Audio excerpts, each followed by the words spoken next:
Hello everyone, welcome, and today we're gonna create a tutorial video for new and upcoming Zeuses here in Unitaf. To start the video off, we're going to start by talking about all the basic stuff that you need to do or need to make inside of the mission for it to work with the server. Like all the compositions that need to be placed down, or server setting folders that need to be placed inside of the mission file itself.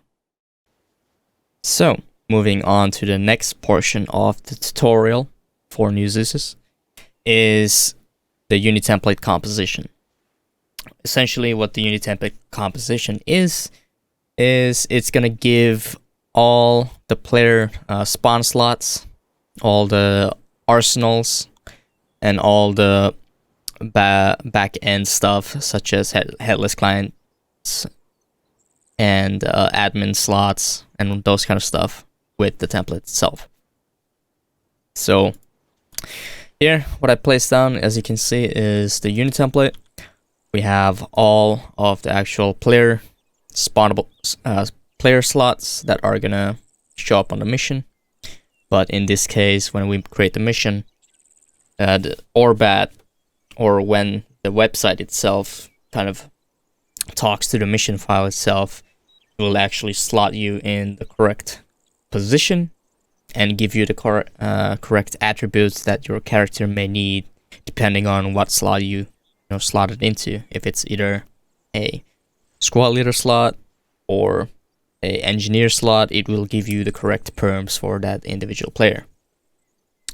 As well, it will also give you the arsenals. These arsenals are already named properly for the website to find them and to kind of actually place down the correct arsenal for that in each individual player, depending on who we're playing as or what we're playing as, essentially.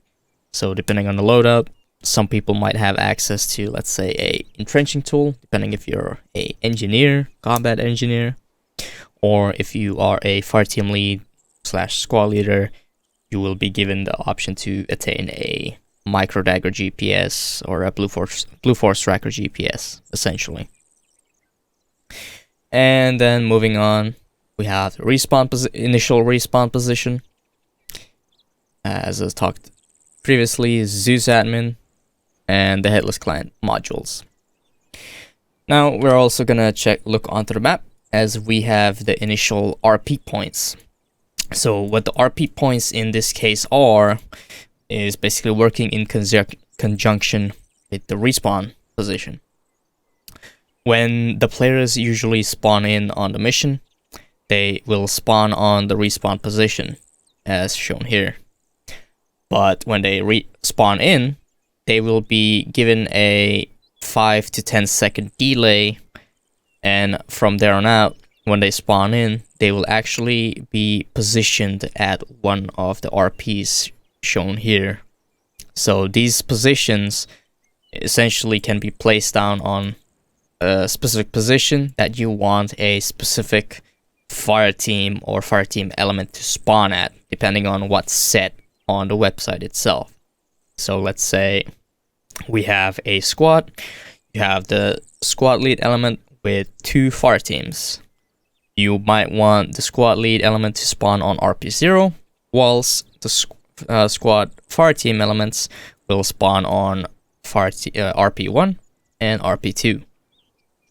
This can be very useful in the fact that you don't have every single person spawning on one single position, and from there out, they will have to eventually venture out and find their specific position on a, let's say, arsenal position or whatnot. You can just place down the RP at a specific position, give them a arsenal, and they can just literally spawn in, and the arsenal is already in front of them. But essentially, what that is the Unitaf template composition. It gives you all the necessary basic stuff that you need for people to spawn in. Gives you the player slots and all the back-end admin stuff and headless client modules in itself. And to basically add on the previous on how to attain a unit template composition, you can basically ask a officer on Discord that you request a unit template composition for Zeus creation or mission creation, and they should be able to give it to you. Once you have the file itself, just make your way down to your Arma tree profiles under documents, go to your main profile, and inside of compositions, just paste the file inside of here. And once you get inside of Zeus, you should be able to see it on the sidebar under compositions and custom. It should be able to show up here like this Unitaf template here, and all you need to do is at that point just place it down and arrange the RPs in the way that you like for each individual element to spawn at. And once that is done, when you have a field leader or someone who is interested on field leading, you just give them a picture of the general location of where each RP is and a brief description on who do you want to spawn at that specific RP. Alright, and then moving on to the next subject is basically how to set up the mission file with the correct settings for the server and a description folder for the mission file itself. Essentially, what we're gonna do is go into our folder, go into our mission, MP missions folder inside of our profile, find our mission folder and open it up. So here our mission folder is new mission making, just as an example. Going into it, essentially when you start off creating a mission and you save that mission folder, the only file that's going to be inside is this mission.sqm. What we need to add in there as well is we need to add, I'm just going to copy it from a previous mission, let's say this one here, is we need to get the CBA settings and description. So I'm just going to copy those, go back to the mission and paste them down. Essentially what CBA settings is it's gonna force the specific settings that our unit basically wants for each individual mission. So we already have a pre-used CBA settings folder, which is essentially gonna have all of these settings such as Ace Medical, Ace Cook-Off, and all those stuff pre-designated, so that when the mission is launched on the server will read this file and force the correct corresponding settings for that individual mission scenario. And then inside of the description folder, we open it up. It's essentially a pamphlet of what the mission is. The only thing really that you need to worry about this is two positions. It's in there under mission information, is essentially the author. So in this case, if I were to create a mission, I would put in my rank and my name inside of it. So Private Prius. And onload name is essentially going to show what that specific mission's name is. If it's a Aisha, Enduring Freedom, or any other, campaigns, like for example Sapphire or whatnot. This is essentially the position that you would place down that particular name of the mission file itself. That should be it for these two particular folders. As long as you have these two folders inside of a mission, then you're good to go. Just make sure when you create a new mission folder is that you paste these two folders inside of them and change the description a little on what the current mission is, essentially. Alright, so moving on to the field, we're basically gonna start populating our area of operation with certain objects or whatnot, and whenever you're doing this, there's a couple of nitpicky thingies that you can do to make the experience a little bit more better in regards of giving the players some better frames or that sort of stuff. Now, in particular, what I'm going to be talking about is object simulation. Depending on the object that you're placing, like for example here we have a couple of camouflage tents, some sandbags, and a military cargo HQ, and some aspects of simulation on each individual item inside of here.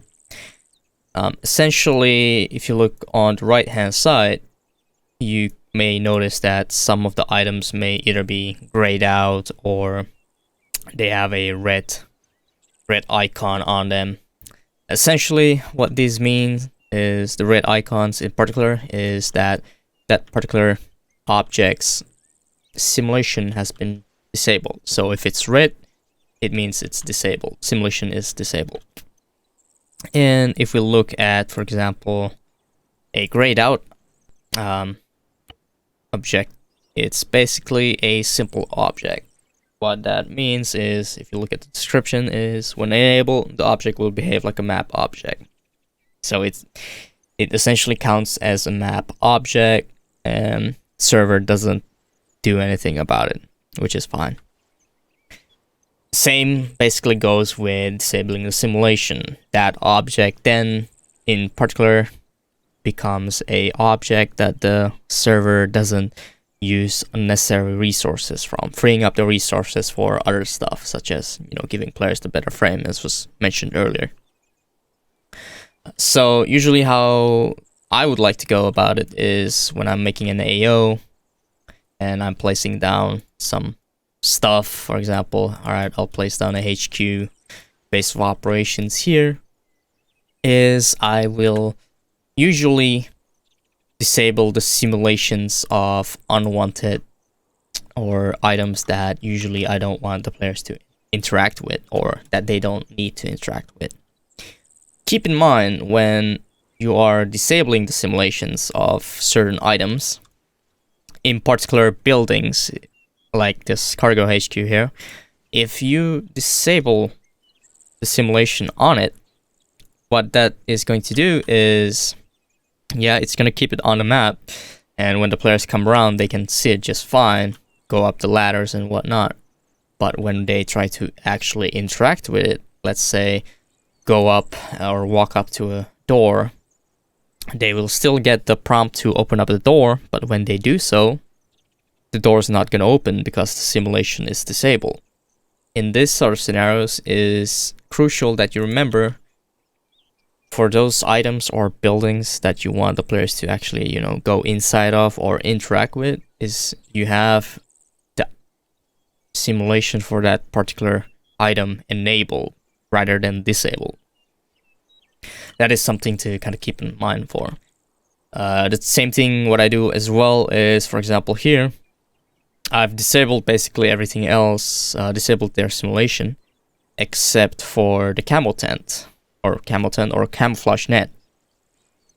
What this does is, if, let's say, a small grenade or explosion goes off nearby the tent, when the tent has a simulation enabled, it actually takes damage and can break down. If I, in case, have disabled the simulation, and when a grenade goes off nearby, nothing will happen to it. It's just gonna be there, not taking any damage, essentially. So that's what simulation also does, is it stops the item in particular from taking damage or breaking. So that's something to kind of keep in mind with the immersion aspect of some places. If you want something to break, then make sure you have the simulation enabled and so on. But yeah, that is definitely something to keep in mind of, depending on how populated you want this whole area of operation to be. The more you place down, of course, the more you're gonna take away from the potential frames side of things, but something to kind of mitigate that and help you out is if you disable some of the items simulations, so that the server doesn't start calculating unnecessary resources to that item and taking away from the player's frames and immersion or fun. So there's something to work around with during your mission creation and to keep in mind for the player's side of things. With that said, that should be all of the topics described that you need to know to create a basic functioning mission for Unitaf and for it to work on the server properly. I hope you got a useful kick out of this, you enjoyed the video. If you did, remember to leave a like, or if you thought I missed something, please leave a comment below and we'll definitely get to reading that. Thank you for watching. Wish you a wonderful day.